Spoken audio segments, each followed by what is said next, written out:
Good morning. आज हम लोग ईरोडोप का 1.268 का प्रॉब्लम लगाएंगे और इंटरनेशनली फेमस बुक ईरोडोप का जो बुक है उसमें अगर आप 10 बेस्ट प्रॉब्लम को अगर चूज़ करने दिया जाए, मुझे चूज़ करने दिया जाए तो मैं 1.268 एक चूज़ करूँगा आउट ऑफ 10, वो एक प्लेस बनाएगा। और इसका यूट्यूब में देखें कि हम चेक कर रहे थे कि यूट्यूब में वीडियो अवेलेबल नहीं है, हालांकि बहुत बेहतरीन सवाल है। इसमें एक रोटेटिंग फ्रेम है। रोटेटिंग फ्रेम होगा तो ऑब्वियसली वो हो जाएगा आपका नॉन इनर्शियल फ्रेम, और उसमें कोई particle non inertial rotating frame जो है, रोटेटिंग फ्रेम में कोई पार्टिकल मूव कर रहा है। तो जब नॉन इनर्शियल फ्रेम में कोई पार्टिकल मूव करता है तो उस पर आपका न्यूटन्स लॉज अप्लाई नहीं होता है नॉन इनर्शियल फ्रेम में, तो आपको कुछ एडिशनल फोर्सेस वहाँ पर अप्लाई करना पड़ता है नॉन इनर्शियल फ्रेम में फोर्सेस को पता करने के लिए। और वही क्या क्या एडिशनल फोर्स आपको अप्लाई करना पड़ेगा और किसी पार्टिकल का रोटेटिंग फ्रेम में फोर्स या एक्सेलरेशन पता करने के लिए, वो उसका इस सवाल में हमको प्रूफ करना है। और जब कोई बॉडी रोटेटिंग फ्रेम में रहेगा तो उस पर उस नॉन इनर्शियल फ्रेम में अगर आपको उसका एक्सीलरेशन निकालना होता है या फोर्स निकालना होता है तो आपको 2 सूडो फोर्स लगता है। नॉन इनर्शियल फ्रेम में अगर कोई भी कैलकुलेशन करेंगे तो आपको सूडो फोर्स अप्लाई करना पड़ेगा, क्योंकि वहाँ पर न्यूटन्स का लॉस अप्लाई नहीं होता है। और रोटेटिंग फ्रेम में जब वो रहेगा तो उसमें 2 सूडो फोर्स लगता है, एक लगता है सेंट्रीफ्यूगल फोर्स और दूसरा लगता है कोरोलिस फोर्स। तो कुछ और भी जानकारी दे देते हैं। सेंट्रीफ्यूगल फोर्स जो है वो पोजीशन के ऊपर डिपेंडेंट है, और जो कोरोलिस फोर्स होता है वो वेलोसिटी के ऊपर डिपेंडेंट होता है। तो चलिए हम लोग एक रोटेटिंग फ्रेम को देखते हैं पहले, फिर इस सवाल को रीड करेंगे और फिर इस सवाल को लगाएंगे। So let us consider a rotating frame. ये एक रोटेटिंग फ्रेम है और मैं रोटेटिंग फ्रेम के बाहर हूँ और फ्रेम के ऊपर एक पत्थर है और मैं हूँ इनर्शियल फ्रेम में, और मेरे फ्रेम में न्यूटन्स लॉ सारा काम करेंगे।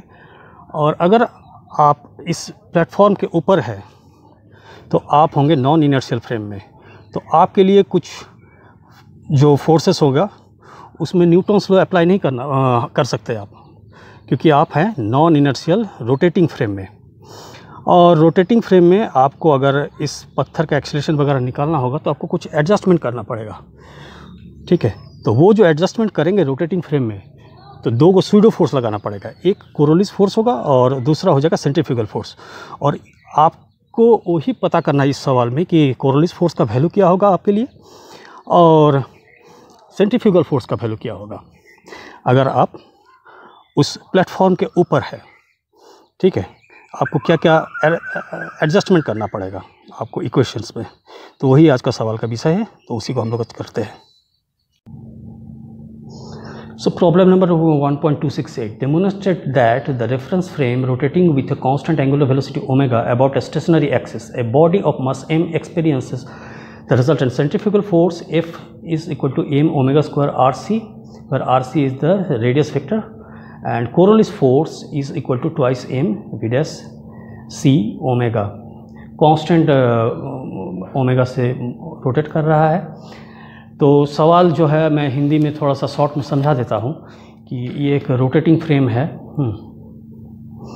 इसमें ऊपर से देखने से ये आपको एंटी क्लॉकवाइज मूव कर रहा है, तो एंटी क्लॉकवाइज मूव करेगा तो इसका ओमेगा जो है ऊपर की तरफ काम करेगा, ठीक है। और इसमें एक ऑब्जर्वर यहाँ पर है, ठीक है, ये नॉन इनर्शियल फ्रेम में, और एक ऑब्जर्वर यहाँ पर है इनर्शियल फ्रेम में, ठीक है। तो हमको एक्सीलरेशन निकालना है, इस फोर्स निकालना है। क्या ऑब्जर्व करेगा, ये मान लीजिए इसका एक्सिस है, जेड एक्सिस हुआ, ये वाई एक्सिस हुआ, ये एक्स एक्सिस हुआ, एक्स वाई जेड। और ये किसी भी इंस्टेंट पे हम मान लिए ये एंगल थीटा है, और ये इसका रेडियस वेक्टर जो आर दिया हुआ है वो है। और इसके ऊपर ये ओमेगा कांस्टेंट वेलोसिटी ओमेगा से मूव कर रहा है।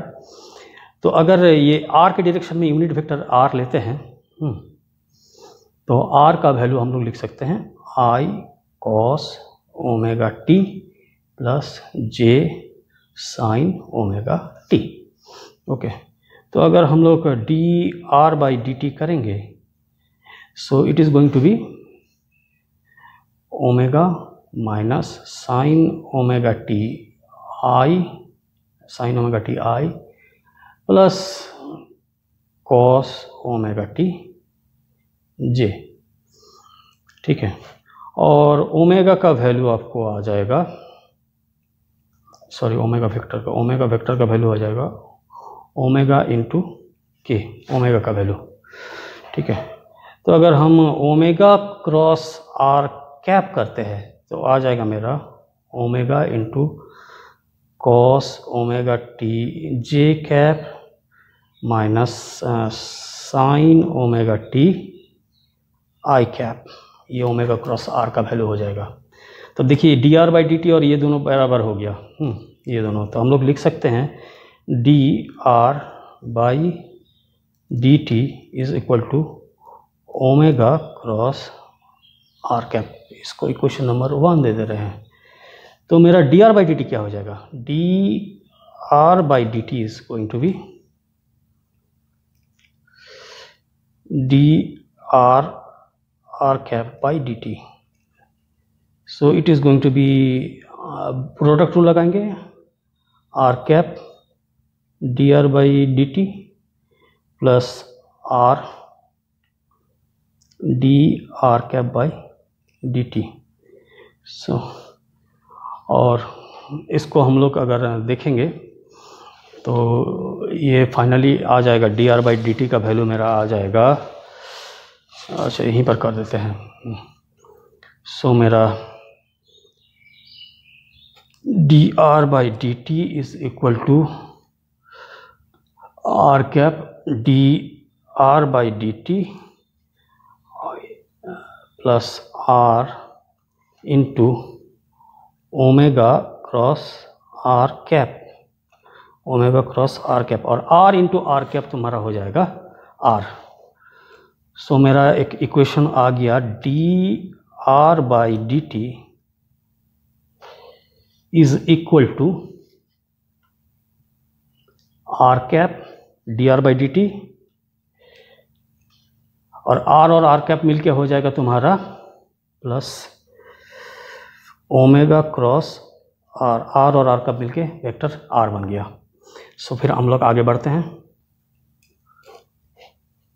इसको हम लोग इक्वेशन नंबर 2 लिख देते हैं। This is equation number 2।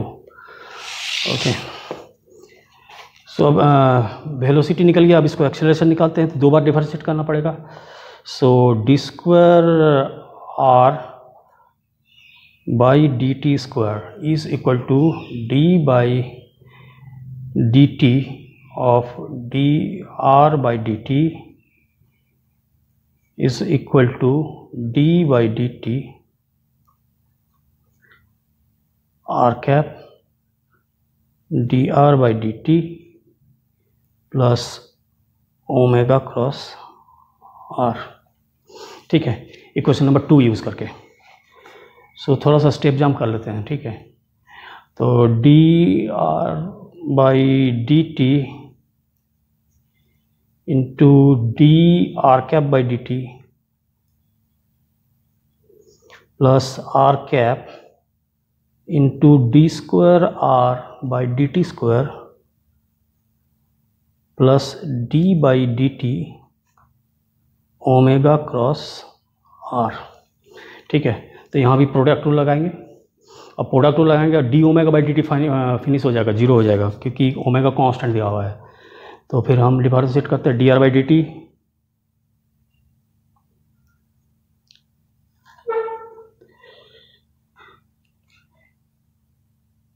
Into, अब डी आर का बाई डी टी की जगह हम क्या लिख सकते हैं, ओमेगा क्रॉस आर।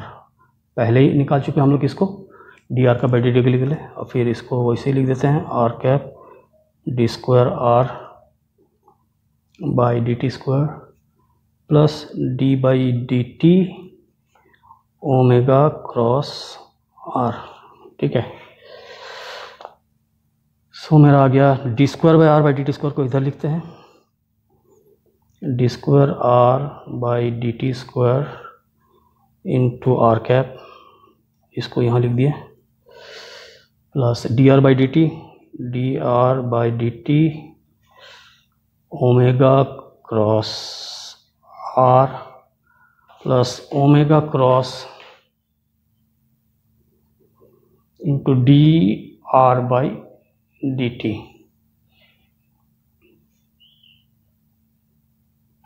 और फिर D are by D T का वैल्यू हम लोग यहाँ से लिखेंगे, D are by D T का वैल्यू यहाँ से लिखेंगे, तो आ जाएगा मेरा D square R by D T square, omega constant है तो D omega by D T ख़त्म हो जाएगा। ठीक है, plus D are by D T omega cross R plus omega cross R into D are by D T, R by D T plus omega cross R.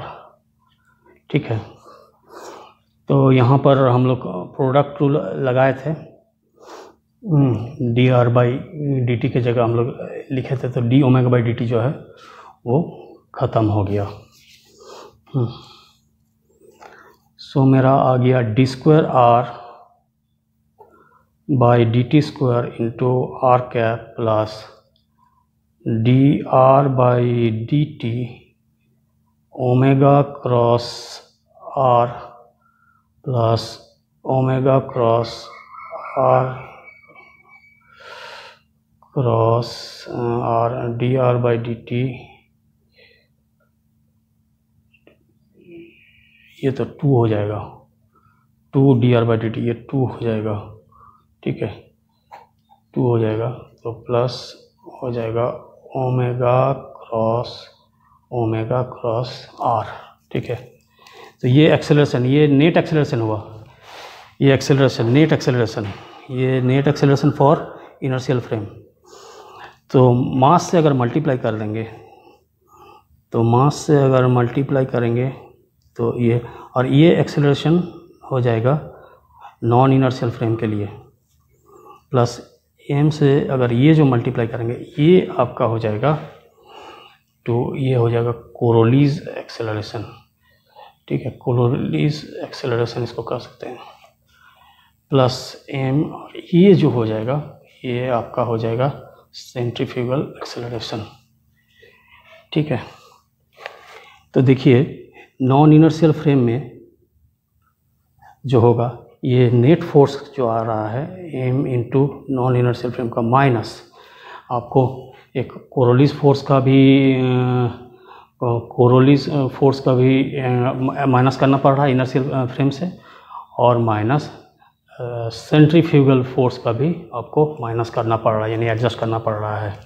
ठीक है,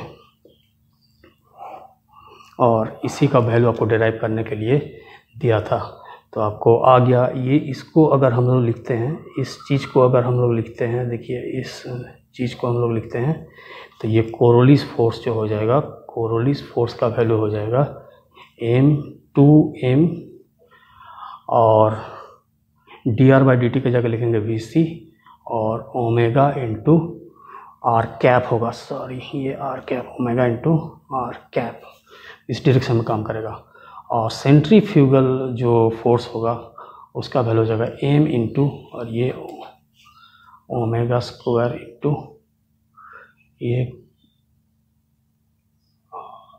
omega square into are. ठीक है, तो एक चीज़ देना पड़ेगा, centrifugal force जो है वो पोजीशन डिपेंडेंट है, क्योंकि आर यहाँ पर है। ठीक है, और यहाँ पर पोजीशन नहीं है, कोरोलीज फोर्स जो है वो वेलोसिटी के ऊपर डिपेंड करता है। तो ये दो चीज़ भी आपको ध्यान देने के लिए आवश्यकता है। Okay, so happy learning.